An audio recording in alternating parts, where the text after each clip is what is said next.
This video is brought to you by Mubi, an online cinema streaming handpicked exceptional films from around the globe.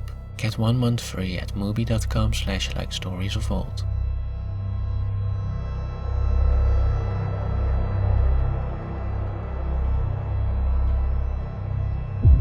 It's one small step for man, one giant leap for mankind. In 1969, astronaut Neil Armstrong became the first human being to set foot on the moon. It was a monumental achievement not just for the United States, but for the human race as a whole. Never before had we ventured so far into the unknown. Never before had we set out to achieve something so daring. If this capsule history of our progress teaches us anything, it is that man in his quest for knowledge and progress is determined and cannot be deterred.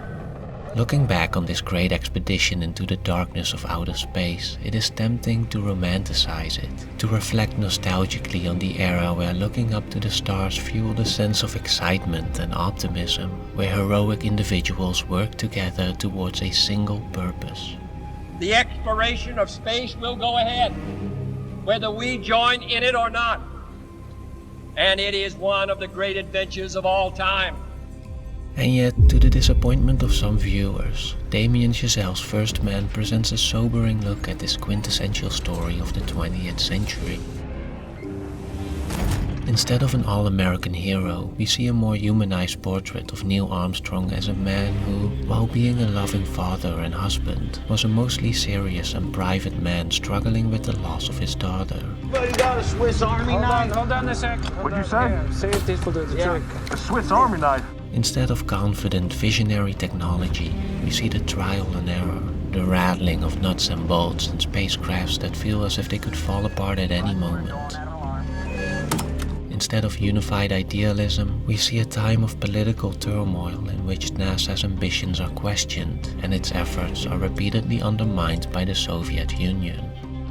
And instead of a mysterious universe that's waiting for us to explore it, the vastness of space is portrayed as dangerous, isolating, and altogether uninviting. However, I don't think the purpose of this approach was to undermine our collective memory or dismantle the mission's legacy, but rather to strip it down to its essence, to take an honest look at this turning point in our civilization and explore what it reveals about who we are as a species. It's a fresh start. It'll be an adventure. To approach these grand questions, First Man frames the struggle of mankind as a whole through the journey of a single man. For while the film covers many of the essential moments of the space race, it really is the personal story of Neil Armstrong. In the turbulent opening scene, we follow Neil into the upper layers of the stratosphere. His plane is shaking violently until it finally reaches the quiet of open space, and we get a glimpse of the beauty and greatness it promises. However, the serenity of the moment abruptly turns into one of horror as Neil's plane bounces off the atmosphere and threatens to cast him into the darkness for good.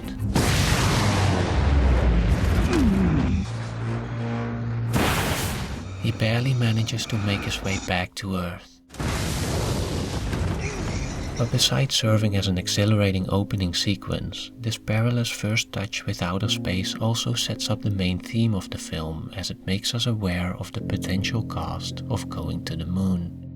This question of whether or not our striving for greatness is worth the risk is a reoccurring theme in Chazelle's films, as both Whiplash and La La Land featured protagonists who, like Neil Armstrong, were also struggling with two conflicting parts that exist within all of us. On the one hand, there is a desire for security and harmony. This is the part of us that recognizes our limitations, that wants to feel content with what we have and maintain some semblance of sanity. I guess all I wanted was stability. On the other hand, there are our dreams and ambitions. This is the part of us that wants to be more, that wants greatness and is prepared to risk it all to achieve it. The main question that follows these contradictions is how much of one we're willing to sacrifice for the other. Or in this case, what price are we willing to pay to go to the moon. Do you question whether the program's worth the cost? In money and in lives?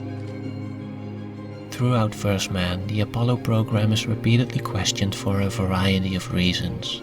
There are serious doubts about its technological capabilities. We've got this under control. No, you don't. You don't have anything under control. About the socio-political benefits it will bring to our society. I can't pay no doctor bills, but Whitey's on the moon. And about its general importance when weighed against the value of human life. We need to fail down here so we don't fail up there. Okay, Neil. At what cost? Huh? At what cost? It's a little bit late for that question, isn't it, sir? These are all fair concerns, just as they would be in any potentially dangerous struggle to achieve something.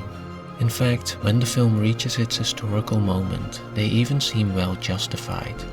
Because for what was supposed to be a great American victory in the Cold War, and a new step in the progression of human rights and freedom, the actual accomplishment of putting a man on the moon feels pretty anticlimactic.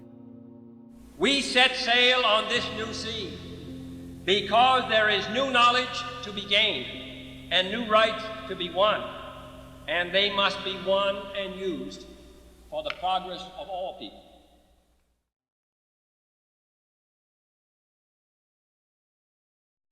Again, I don't believe it was Chazelle's intention to throw cold water on what to many is a treasured historical moment, but rather to get to its essence and find what it really reveals about us.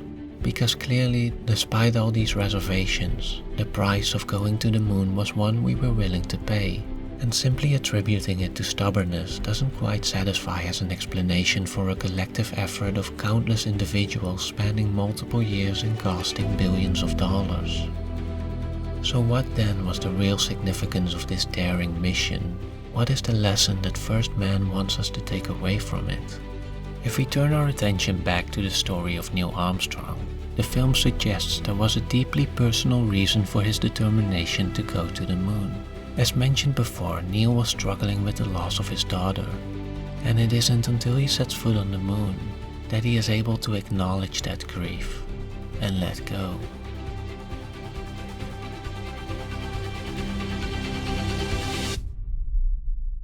I don't know what space exploration will uncover, but I don't think it'll be exploration just for the sake of exploration. I think it'll be more the fact that it allows us to see things that maybe we should have seen a long time ago, but just haven't been able to until now. By focusing on the journey of Neil Armstrong and the meaning he found in going to the moon, First Man illustrates a deeper driving force within us. Because while the film gives us a specific reason for why Neil wanted to go to the moon, what ultimately matters is simply that it had a great personal significance. It was important in ways that could only really be understood by him and him alone. In that sense, it's one of the oldest stories of humanity.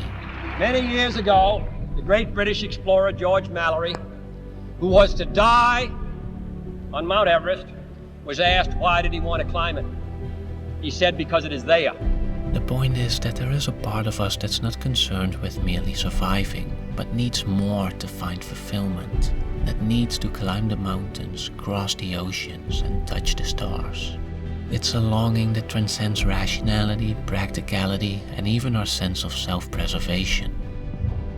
First Man shows, without judgment or justification, how for some individuals, this inner voice is so fierce that, for better or worse, they need to follow it, because only then can they find peace. Only then can they become whole.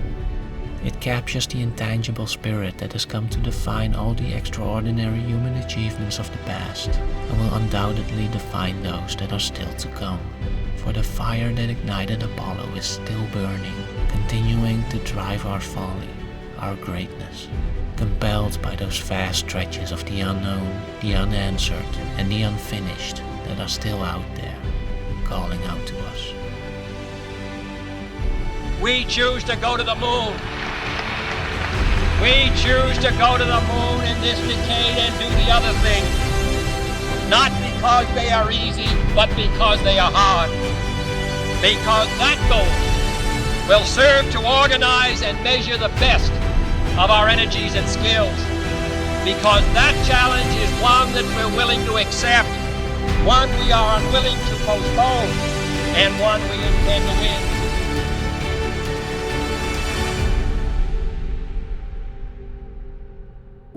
One interesting discussion that followed the release of First Man is how we should tell stories about our history, and by extension, about ourselves. It's a complicated subject, but also one of the main reasons I love films. They offer such a variety of perspectives, and to explore these, I'm really glad I have Mubi. Mubi is an online cinema streaming a hand-picked selection of films from around the globe. Every day they present a new film, and every day they take one away. Whether it's a timeless classic, a thought-provoking documentary, or an acclaimed masterpiece, there are always 30 perfectly curated films to discover. It's a simple but highly effective way to start exploring the riches of cinema, and I'm happy to share this with you by offering 30 days for free. So head on over to mubi.com/likestoriesofold to begin your extended free trial today.